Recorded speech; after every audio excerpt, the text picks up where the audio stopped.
Hai guys, baru keluar operasi ICDF surgery di sayap di sini. Jadi gua ada HNP di cervical sama di lumbar. Di lumbarnya cuma diinjeksi aja. Alhamdulillah operasinya lancar. Hai guys, ketemu lagi sama gua di Jar Screen Channel. Gua baru selesai operasi ACDF di sini karena ada sakit HNP cervical leher, dan sebelumnya juga punya HNP lumbar di bawah. Ini dapat tindakan juga di injeksi gitu sama facet. Terus masuk ke Eka Hospital di hari Senin, terus tindakan di hari Selasa kemarin tanggal 15 Februari, tindakan pagi jam 6, terus selesai 2 jam kira-kira operasi. Dan alhamdulillah hasilnya operasinya lancar. Di sini bekas ya belum bisa dibuka, nanti kalau udah diganti sama yang bening yang transparan nanti gue share lagi. Nah, ceritanya gini, kenapa gue bisa sakit HNP. Kalau secara riwayat atau historical tuh, gue pernah kecelakaan motor itu di 2008, kecelakaan motor. Terus lumayan kenceng, 80 atau 90 kpj tuh motor gue, kemana guanya kemana gitu kan. Tapi gue nggak ada masalah sih, cuman besot-besot aja, dan nggak ada yang patah tulang atau seleo segala macam, nggak ada. Ya udah gue biarin aja gitu karena emang gak ada masalah waktu itu. Terus sampai 2012 akhirnya 4 tahun kemudian ya, 2012 gue kayak ngerasa kayak rematik gitu, ada bunyi cetek gitu di lumbar gue, di low back pain, dan akhirnya tuh gue ambruk, gue nggak bisa bangun. Terus itu repeat setahun tuh bisa 3 kali 4 kali kejadian gitu kan. 2 bulan kemudian kena, 2 bulan kemudian atau 3 bulan kemudian kena lagi gitu, sampai berjalan terus 2018 2021.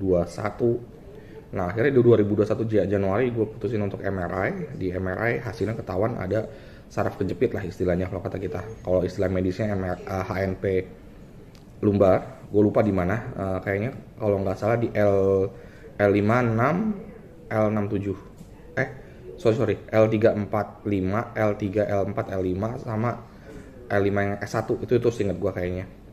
Terus berjalannya waktu, akhirnya Desember 2021 gue kambuh lagi tuh, badan gue sakit dari atas ke bawah sampai ke kepala, dan gue MRI lagi di Desember 2021. Dan karena suspeknya dari dokter saraf gue bilang ini kayaknya HNP-nya naik ke atas, ke cervical bagian atas, jadi MRI cervical ya.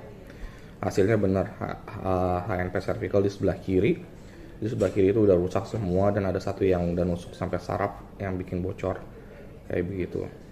Dan dari 2018 gue juga udah kena hipertensi sama vertigo, tuh udah langganan masuk rumah sakit. Dan dari dokter saraf gue kemungkinan besar hipertensi sama vertigonya karena HNP cervical ini, seperti itu. Karena karena gue udah jalanin USG abdomen, EKG, jantung, hati, liver, semuanya itu bagus, nggak ada masalah. Jadi untuk hipertensi pemicu lain nggak ada dari dalam tubuh ya.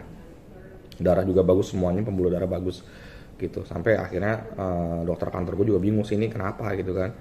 Nah baru ketahuannya pas HNP cervical ini hasil MRI, dan di sini suspek terbesar masalah gue karena kan bagian atas ya, kepala gitu, saraf. Jadi nyerangnya sakit kepala, pegel-pegel di area leher, bahu gitu kan, kayak orang rematik, kayak orang, kalau nggak tahu sih kayak orang kayak orang capek aja, orang pegel gitu kan, sakit kepala kayak gitu. Tapi akhirnya vonisnya HNP cervical.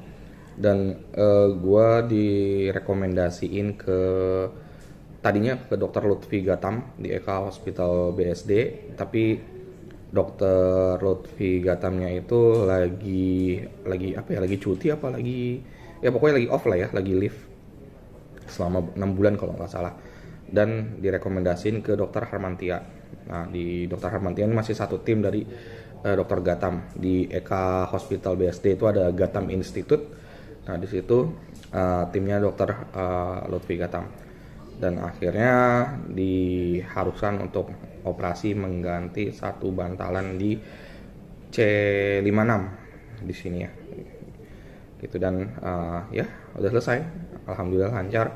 Dan kalau dokter saraf gue bilang, dokter Nino di Eka Bekasi sekarang itu case-nya lagi tinggi karena faktor WFH, faktor PJJ, sekolah online gitu. Jadi kasus-kasus yang HNP cervical ini menyerang di usia muda, nggak lagi penyakit orang tua, nggak lagi penyakit kakek nenek kayak gitu. Jadi banyak kasusnya naik ketika ada tren WFH dan juga sekolah online. Jadi buat teman-teman semua, kalau yang biasa kerja pakai laptopnya coba dipakein holder, jadi searah dengan mata, nggak nunduk. Terus yang punya anak-anak yang pada sekolah online itu jangan juga nunduk di handphone ataupun di laptop karena resiko tinggi. Itu aja sih yang mau gue share di channel gue kali ini. Nanti kalau udah bisa dibuka gue liatin ini ya. Oke, itu aja dari gue. Sampai ketemu lagi ya. Bye.